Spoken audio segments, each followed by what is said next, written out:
Hello everybody, welcome to Red Tool House. Today we're going to try to bust up some of our own stone to fill in some of the mud issues we have on our main road through the farm. So come along and watch me play in the mud. So if you've followed the channel for a while, you recognize this road. It's kind of the main drag through the center of our farm. The barn and workshop and sawmill are just right here behind the camera, but this is the road going up the valley, stopping past the boar pasture and all that. You can see it here on the map. When we last did earthworks on this road, we lifted it up. We raised the elevation about 2.5, almost 3 feet in the middle spot. Put some drainage pipe in, all that type of stuff to really allow the road, because the road just stayed constantly wet and was a massive issue because the water actually came off the hill and ran just right across it. So we got that fixed, but we didn't have enough stone for fill. In fact, a lot of it was just dirt that we mined out of this watershed.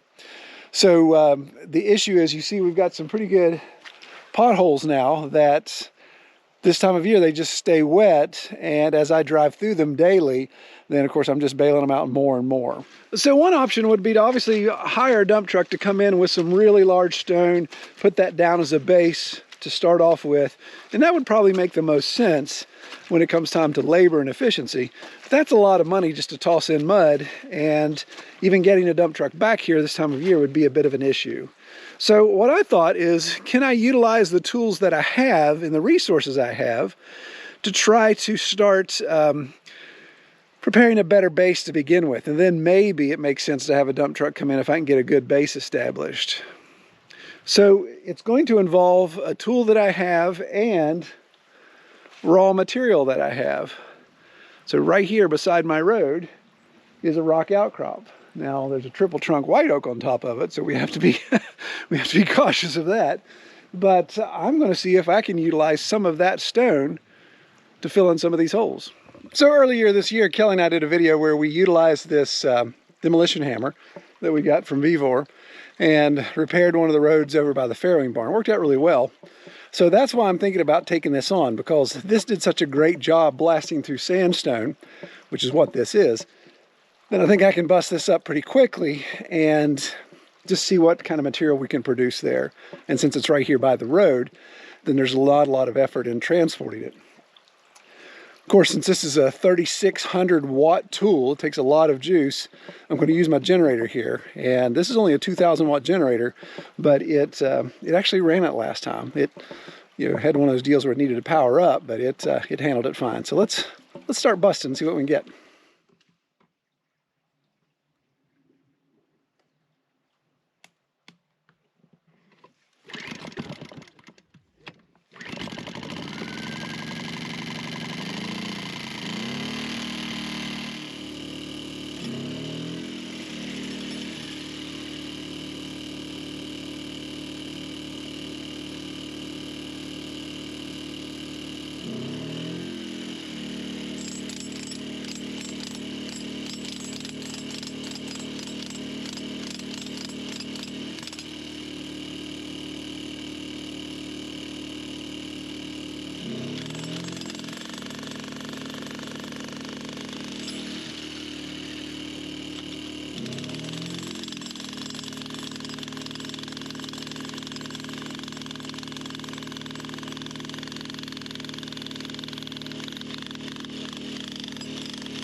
All right, that's working well enough to the point I'm going to get the tractor, and that way I can put the bucket real close to where I'm jackhammering, fill it up, and then be able to spread it out more than just picking up the stones by hand. So let's get the tractor going and get it up there.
So there's no doubt working on projects like this time of year, I get absolutely covered in mud. And you can even see my GoPro, it's not immune to that as well. And I just want to take time to shout out to the sponsor of this video, and that's High C Apparel. And if that name sounds familiar, about a little over 6 months ago, Kelly and I introduced some of the products they sent us to try out. And they were good stuff, and I thought, okay, let's just, how long is it going to last? That's the big question. And if you follow us on Instagram, you've seen where I was kind of complaining about my Duluth pants. I'm just not getting the wear out of them I expect. Less than a year. And yeah, those are like $80, $90 pants. The fire hose pants with the, all the stretchy stuff and extra cargo pockets and all that. That's a lot of money to spend on a pair of pants.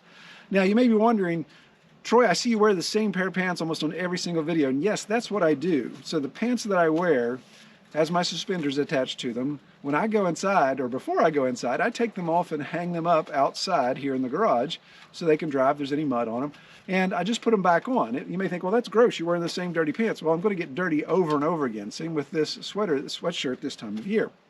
So I switched to these High C pants, and these, I believe, retail for less than $50. And I absolutely love them. I mean, they have held up. There's not a single hole in them. There's no worn spots. I've drug tools across them. I've splashed them with mud. They've got this crosshatch pattern in the material, which really makes it, just seems like it's extra sturdy. It's like reinforced. And I've really been happy with that. And same with the boots.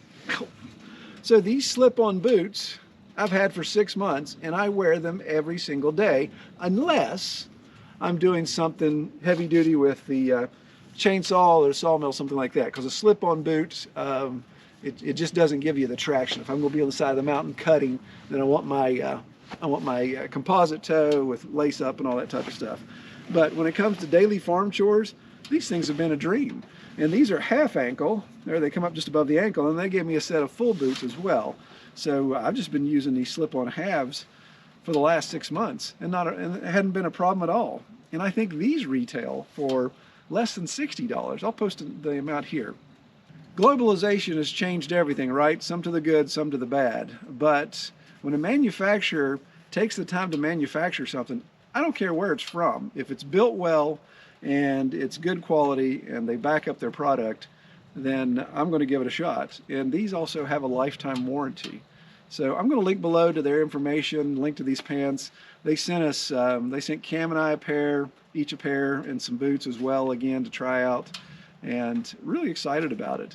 So check that out, and if you need a pair of farm pants that aren't expensive but are going to last a long time, then I recommend trying these out. All right, let's get back to busting rocks.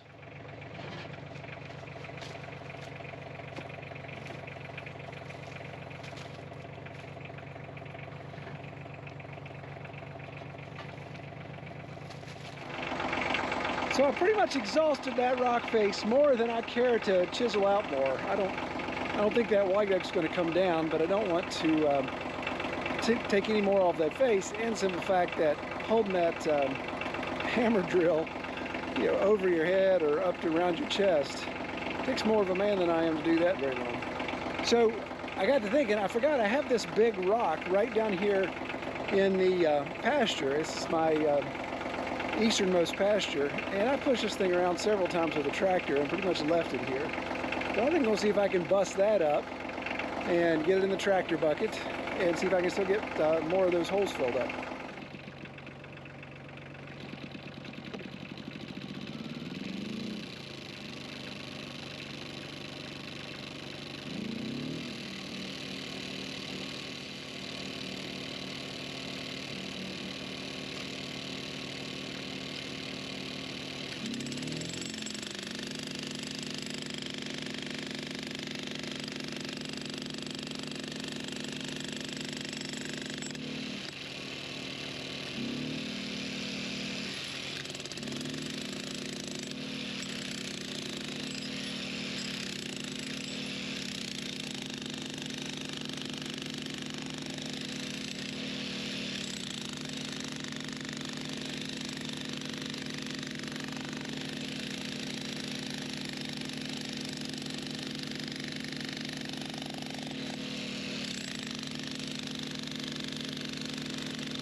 right in my boot. Well, all right, that seemed to take care of that rock pretty well. I gotta say, I kind of feel like I'm a kid again, playing with construction toys. It was kind of fun. Beat myself to death, though. So you may be wondering, why didn't I just scoop up the busted rock instead of loading it by hand? Well, my electric fence right here for the pasture is right here, and wouldn't you know it, my gate opening is right there between those posts, not between this post. And that side is really, really soft, because that's kind of the silt catch for any runoff we get. And you can see just where I was loading the tractor, just how soft it is. So I didn't want to get hung up over there. But I am excited. I'm tickled to death to get that rock out of there, because I've wanted to move that thing for years and never had a piece of equipment big enough to do so. And I mean, I literally had less than an hour busting that thing up. And I kind of killed 2 stones with 1 stone, I guess. Birds with 1 stone, something like that. You know, getting this out of the pasture, but also filling in some holes. So let's go up. I want to show you what we've got done. Of course, I need about 4 more boulders to really do what I'd like to do, but let me show you what we've got. I was able to get my worst spots taken care of. This first double set right here, it was crazy. This one was just bottomless for some reason. I'd really walled it out. So I got some big stuff in there. Skip these 2 small ones right now, because they're usually not in the way or an issue. These are 2 big ones as well. So getting stone in that is going to be helpful. Missed some of these here. I'd really like to get this one in. That one's a pretty deep one. But this high one I got a lot in. That's going to be good. This little one got filled in as well. And then my real big mess here, got all that filled in. And then also came over and made a little water break. See? So that would drain the mud puddle. That's the problem with you letting this go. Ideally, you want your road to be kind of mounded, kind of high centered, so everything kind of runs off. Well, with soft stuff, and of course zipping through here on the side-by-side like an idiot like I do all the time, I'm slinging mud. So I start to make this W shape, and that just collects more water, makes the ground more soft, so the next time I go blasting through, it blasts over.